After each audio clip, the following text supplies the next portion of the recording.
오늘 영상은요, 메디슨 카운티의 달입니다. 제가 가장 좋아하는 탑 10 안에 들은 영화 중에 하나인데요. 대부분의 아시는 소재지요. 이거 뭐 분류 사이간의 사랑을 담은 건데 일반적으로 아는 얘기는 저는 안 하고 제가 감명 깊었던 부분을 조금 얘기를 해드릴게요. 우선은요, 이 영화에서 잊혀지면 안 되는 단어지요. 잊혀지면 안 되는 단어인데 그 단어로 시작을 해보겠습니다. 로버트가 말하지요. 한 번도 말해본 적이 없소. 이렇게 확실한 감정은 생애 단 한 번 오는 것이요. 이 멘트 안에 이 영화가 다 들어있습니다. 그죠? 이 멘트 안에 다 들어있고, 오늘 영화는 서두나 이런 건 뺄게요. 왜냐하면 다 아시는 영화잖아요. 대부분이 한두 번 보셨을 거고, 다 아시는 영화라서 저는 이제 프란차스키가 로버트랑 헤어진 이후에 가족들이 딱 돌아오는 씬 있잖아요. 그 다음부터의 이 얘기를 해드릴게요. 그 전의 이야기는 사실 저는 재미가 좀 없습니다. 그 다음부터가 너무 소중한 이야기가 옵니다. 그래서 지금 제가 영상에 띄워드리는 거, 위 옆에 띄워드리는 영상도 그거지요. 헤어지고 나서 며칠간을 기다리면서 이 둘이 헤어져야 말아야 되는지라는 어떤 생각을 하죠. 근데 로버트 쪽은 좀 덜 나와 있습니다. 프란차스키가 그 가족 위주로 얘기를 하다 보니까 아마 며칠간 기다린 거지요. 프란차스키가 자기랑 갈 건지 기다릴 건지 생애 한 번밖에 못 느낀다는 감정이었다고 얘기를 했으니까요. 사실은 모든 주제가 그 안에 다 들어 있습니다. 생애 한 번밖에 찾아오지 않는 감정인데 누구한테도 그 감정 얘기를 안 했다는 거잖아요. 한 번 했다는 거잖아요. 요 영상이 쭉 오는데 요 장면이 너무 아름답지 않습니까? 비가 오는데 로버트는 기다리는 거죠. 기다렸던 거죠. 그리고 프란차스키는 당연히 가족을 버릴 수 없지요. 이건 버려서도 안 되는 거고 버리면 안 되고 그 감정을 실어나가는 어떤 여운이죠. 비가 오는데 그 여운을 딱 그린 건데 요 시기에 가장 베스트 컷일 수도 있어요. 저는 개인적으로요, 마지막 씬이 너무 아름답습니다. 다 끝나고 한국 영상이 돌면서 마지막에 차 하나가, 로버트 차지 원래는, 차 하나가 딱 끝나고 가면서 클로즈 되잖아요. 거기서 굉장히 많은 생각을 하게 됩니다. 그렇게 해서 이 뒤에 띄워드리는 거는 가장 아름다웠던 장면입니다. 비 오면 사실은 모든 장면이 이 안에 다 있어요. 이 둘이 헤어지는 장면들이 이 안에 다 들어있는 거지요. 그렇게 해서 비가 오는데 로버트는 프란차스키를 기다리는 거고 프란차스키는 로버트를 보면서 갈지 말지 결정이라기보다 그냥 그 애절함이 딱 표현이 있는데 그 섬세함이 딱 들어오잖아요. 너무 섬세하지 않습니까? 그 딱 나와 있는 게. 그렇게 해서 이제 창문 열까 닫을까. 이 영상은 이 부분은 지금 너무너무 감명 깊게 보기 때문에 모든 사람이 다시 추억을 한번 되살리면서 한번 보시라는 뜻에서 제가 한 5분 정도를 더 훑어드릴게요. 플란차스키는 이 로버트를 보면서 갈등이 시작이 되는 거죠. 어마한 갈등이 시작이 됐겠지요. 그러면서 그려내는 이 둘의 섬세함이 와, 이렇게 영화를 담을 수도 있는가? 이런 영화가 많이 있는데도 이런 감정을 이렇게 표현할 수 있는가? 이 둘이 웃는 모습이 살짝 미소 짓는 모습. 이게 가야 되는데 못 가고 보내줘야 되는데 못 보내주고 이러는 섬세한 이 미소가 이거는 잊을 수 없는 단어 중 하나입니다. 요 명장면이지요. 이건 정말로 1000번을 봐도 이걸 따라할 수 있는 배우들은 없을 것 같아요.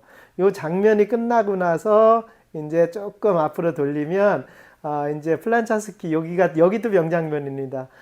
플란차스키가 계속 고민하면서 여기까지 왔을 때 여기서도 굉장히 중요한 대사가 나와요. 왔을 때 플란차스키가 로버트가 그 안에다가 백밀러 있는 데다가 자기한테 주었던 목걸이를 걸지요.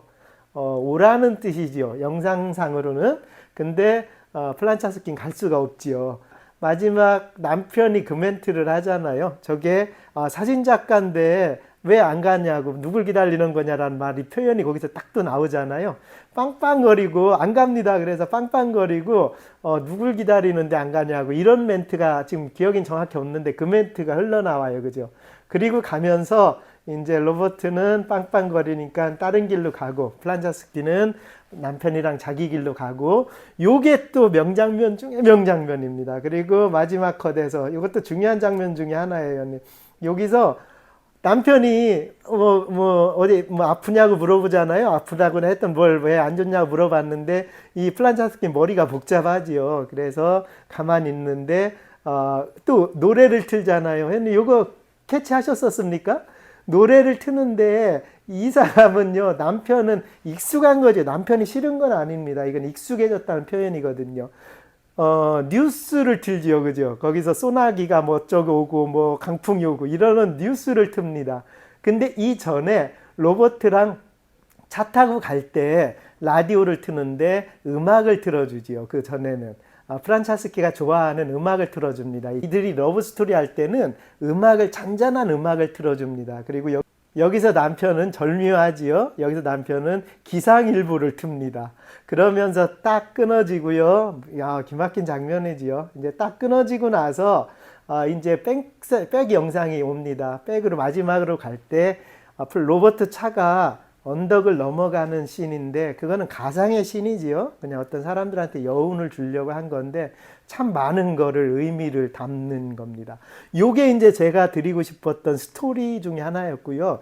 이 이별할 때 느끼는 감정의 씬이 와, 이거는 정말로 그러게요. 100년이 지나도 이런 건 안 나올 것 같아요. 타이타닉은 나중에 해드릴게요. 타이타닉도 비슷한 감정들이 오는데 이 영화의 감정이랑은 전혀 다른 각도의 감정입니다. 정말로 이 감정은 올 수가 없는 감정이고 표현을 다시 하라고 해도 이 사람들은 표현을 못할 거예요. 야, 여기까지가 영화지요. 여기까지가 영화 내용인데 이제 저는 시크릿이잖아요. 책 속의 시크릿, 영화 속의 시크릿인데 이 영화를 보고 참 많은 생각을 하는데 그 중에 가장 큰 거 하나가 뭐냐면은 우리가 결혼을 하잖아요. 저도 물론 아기 낳고 결혼하고 살아가면서 물론 첫사랑이랑 사랑할 수도 있지만 익숙해지잖아요. 모든 사람들은 익숙해지면서 하나의 과제가 남습니다. 그게 무슨 과제냐면 결혼을 했다는 이유로 내가 숨겨졌던 감성을 죽여야 되는가라는 숙제예요. 뭐 여기서 나오는 스토리에서 나오는 건 아니고 영화 보고 느끼는 점들이죠. 그러면 내가 결혼을 했고 행복하기 때문에 내가 갖춰졌던 남자도 다 감성이 있습니다. 여자도 소녀 같은 감성이 있습니다. 근데 결혼했다는 이유로 이걸 다 죽이고 평생을 살아가는 게 맞느냐라는 논지가 딱 하나가 남는 거죠. 물론 결론은 죽이고 살아야 되는 게 도덕적으로는 맞습니다. 근데 또 우린 소중하잖아요. 평생에 한 번 사는 거 아닙니까? 우리가 2번 사는 것도 아니잖아요. 평생에 한 번 사는데 나한테 그 소중한 감정들을 결국 죽이면서 살아가는 게 또 옳은가라는 얘기도 또 생각을 해볼 필요성이 있는 거예요. 어찌 보면 결혼이라는 것도요, 인간이 만들어낸 제도지요. 결혼이란 제도가 없었을 수도 있지 않습니까? 옛날에 제가 중국에 여행 갈 때 한 마을의 공동체예요. 아기도 다 같이 키우고 결혼이란 제도가 없는 원주민도 있었던 겁니다. 이렇게 얘기하면 너무 이상한 쪽으로 흘러가는 거고요. 우리한테 중요한 건 그거예요. 이성만이 느낄 수 있는 어떤 감성들이 있을 거 아니에요. 그러니까 남과 여자가 만들어 놓은 거고. 근데 이 감성을 죽을 때까지 감성은 남는 건데 과연 내가 이 감성을 죽이며 살아갈 수 있을까? 그리고 이 감성을 죽였을 때 과연 나한테 그 감성만큼 채워주는 또 다른 감정은 무엇인가? 이거에 대한 얘기를 많이 해야 되는 거죠. 저는 그 감정을 자꾸 가정으로 돌리고 어찌 보면 그건 어쩔 수 없잖아요. 돌이라는 게 있어서.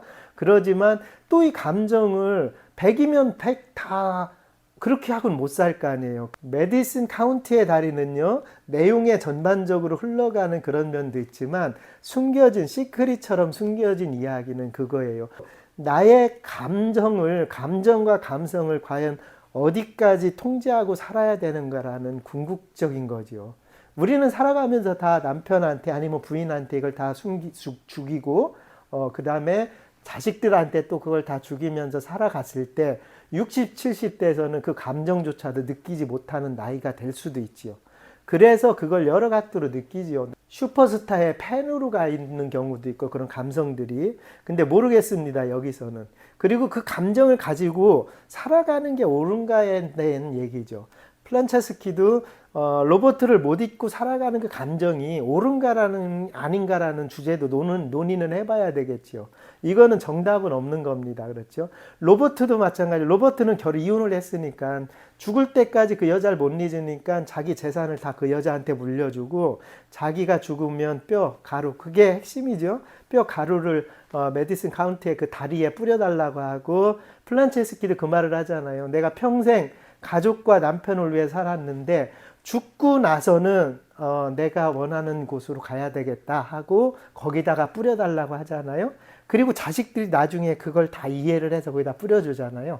사실은 이 영화의 스토리는 이런 속에서 가족의 소중함을 느끼는 건데요. 그 중간에 딱 4일간의 사랑이 끼어 있던 거지요. 그러면서 이거에 대한 논제를 우리한테 이렇게 담아두는 겁니다. 저는 이 부분이 너무 감명 깊었습니다. 사실은 이 둘이 앞에 씬은 전 재미없더라고요. 뒤에 플란체스키 아들이랑 딸이랑이 거기 송아지 뭐 상에서 뒤로 오잖아요. 남편이랑 온 다음부터의 감정과 씬이 이건 정말로 대작인 겁니다. 그래서 제가 서두에 요런 부분을 쭉 훑어드린 거예요. 회원님, 메디슨 카운티의 다리는요, 제가 한 번 더 해드릴 거예요. 왜냐하면 이 영화가 우리나라의 황순원의 소나기의 어떤 감정도 들어있고, 또 제가 쓰려고 했던 소설도 있었거든요. 그거 얘기도 나중에 한 번 해드릴게요. 굉장히 재밌습니다.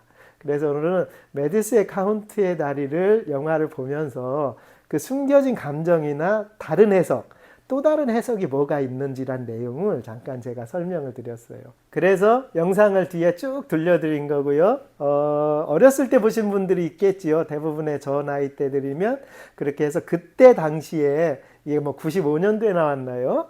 그때 당시의 어떤 추억들이나 영화를 생각하면서 보란 뜻에서 영상도 이렇게 힘들게 구해서 쭉 연결해 드려 봤습니다. 오늘은 메디슨 카운티의 달이었고요. 다음에는 About Time이라는 걸 누가 해달라고 해서 About Time을 준비를 하고 있습니다. 시청이 재밌었으면 구독도 해주시고요. 제가 책과 영화에 숨겨진 어떤 생각들을 많이 하는 사람이라서 그거를 또 소재로 담아서 이렇게 제작을 해드릴게요. 오늘도 시청해 주셔서 너무 감사하고요. 비천하죠. 비천한 저를 한 명이라도 이렇게 봐주실 수 있다는 게 저도 영광으로 생각하고 오늘 여기서 영상을 마무리하겠습니다. 항상 사랑하고 건강하십시오.